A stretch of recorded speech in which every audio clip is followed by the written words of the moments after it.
Hey guys, this is JauntyM back with another video. I'm going to share a few very aggressive openings that you can probably use as white whenever you want, and that's going to affect the whole result of the game. It's just going to change the things. So this is the first one that I'm coming up with. This is basically a very common one. A lot of people know about it. It's a Danish Gambit. So basically what happens is you open up with the regular. I mean, a lot of people don't really open up with this one, but you just take out this pawn up. So then after that, the white might respond with this pawn. So basically what you do after that is you take this pawn and attack it. You let him take this pawn. So he's just gonna take this pawn here, right? So the next thing what you're gonna do is just give him another pawn as well. He's gonna say, okay, I'll just take another one. So he just goes on to take another pawn here, like that. So basically now he's thinking that white definitely is gonna take this pawn, but we're not gonna take this pawn. We're just gonna put this bishop here on this line, trying to attack in this line.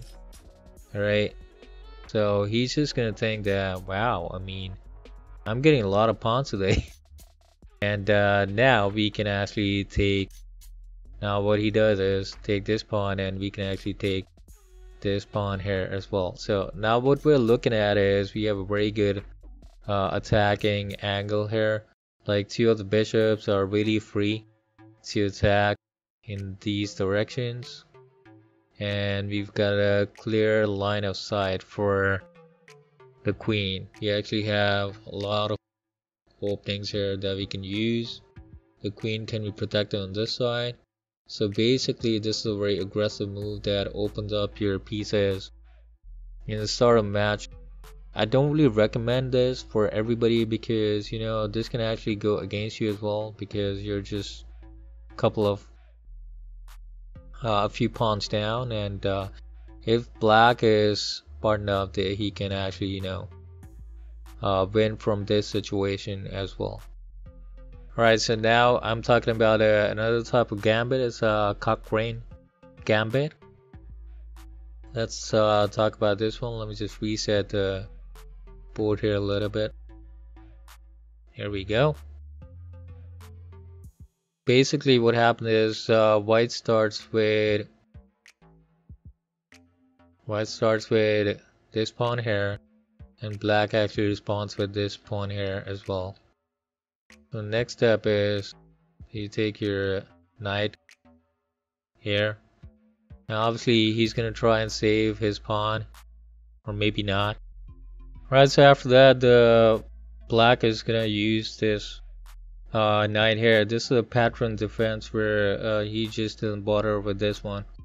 So what normally happens is that the white would go ahead and take this pawn, and the black would respond with this pawn, and white would actually have to take this back, and then black would actually go ahead and take this pawn. So this is the kind of thing that people can do.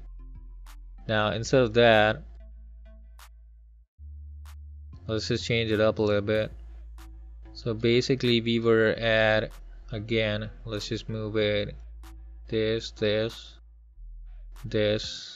I'm sorry, this, we do this and this. So what we're gonna do instead of that is take this pawn here, and now we are 2 pawns up, and the king actually has no other choice other than to attack this, because otherwise he's gonna lose the queen there as well. So the king is actually gonna come up here and defend the thing. So now in effect what we have done is that the king cannot actually use any other castle sides, and he's at a very tricky location where the rook is stuck and the king is stuck in a block as well. So you have a different couple of lines of attacks here that you can keep attacking the king in different ways. Like this can jump here and then jump here, and we have a few lines of attack here that we can hurt black. It's a very bad position for black, so this is the thing that a lot of people use as well sometimes as a giveaway, as an aggressive chess as well. Alright, so let's go on to the next gambit. It's going to be called the Scotch Gambit. Scotch game. So I'm going to share that with you. Starts out again with pawn and then pawn here. So then we take out the knight, and the black might respond with this knight coming up here as well. So next thing white is going to do is put up pawn here.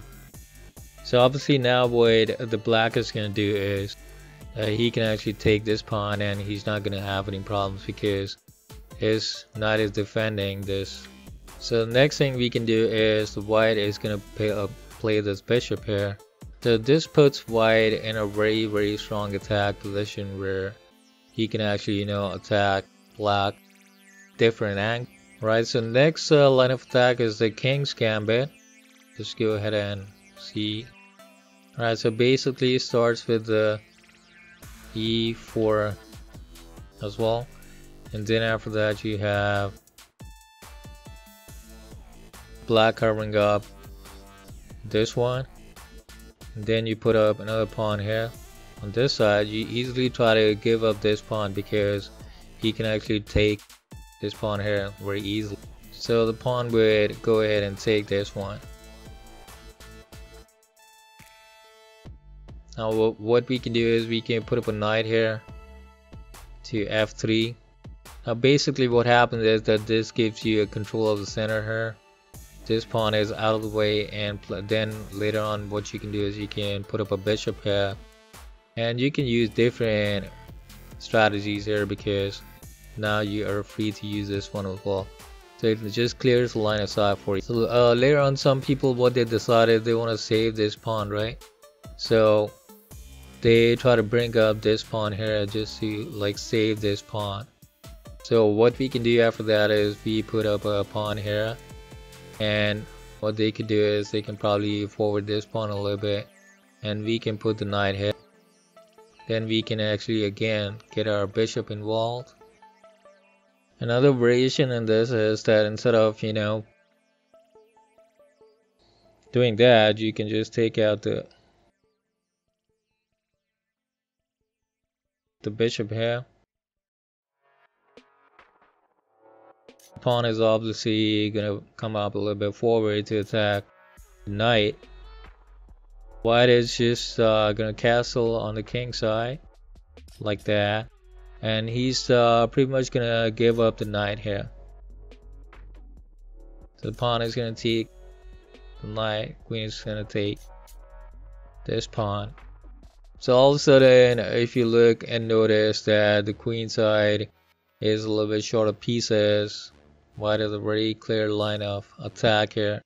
Like basically in a couple of moves he can take this one, and now he can actually go ahead and check the king. So this here is the Muzio's Gambit, where you just give up the knight and just try to attack the king side like this. Alright, so there's another gambit called the Halloween Gambit. Let's just try it out and see how that works.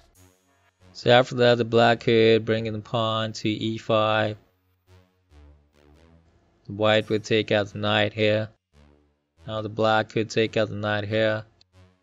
White is going to take out the knight here. Black is going to take out the knight here. So the Halloween Gambit is knight is just going to go ahead and take out the e5, which is going to be the pawn, and he's just going to give up.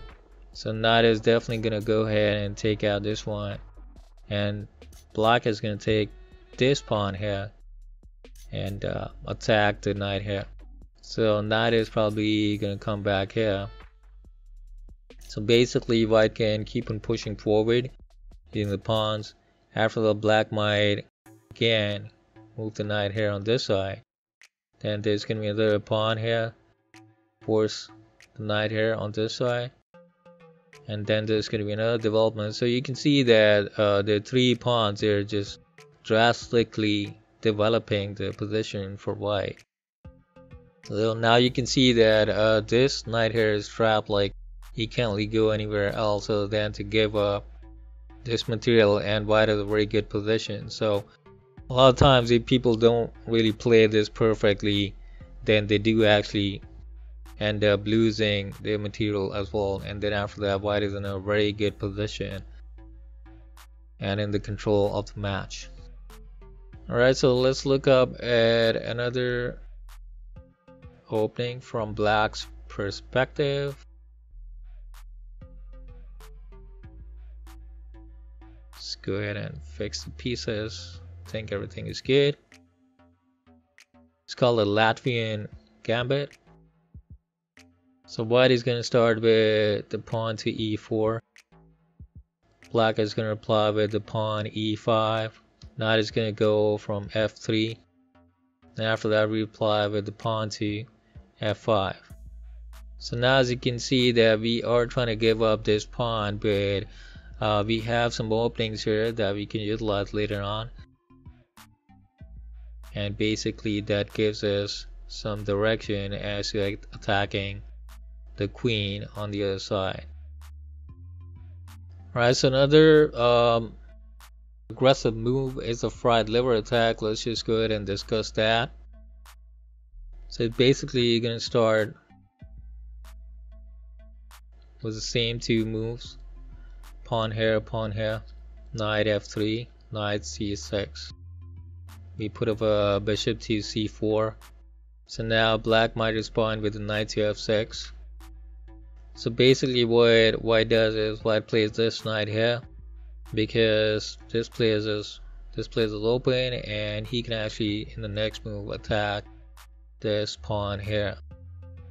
So basically after that white can actually go ahead and take this pawn, and then he's looking at attacking these two, and this is a very good thing. So a lot of times people do respond after this move with this pawn here, or before this move with this pawn here, but the damage already has been done if it's too late. So these are a few aggressive openings I had to discuss, and I'm definitely gonna come back with some extra videos on chess where it's gonna be a little bit more useful for you guys to watch and learn, since I'm trying to learn chess as well myself. It's not like I'm an expert. Anyway, that's JauntyM signing out. You have a nice day. Thank you for listening and watching. Bye bye.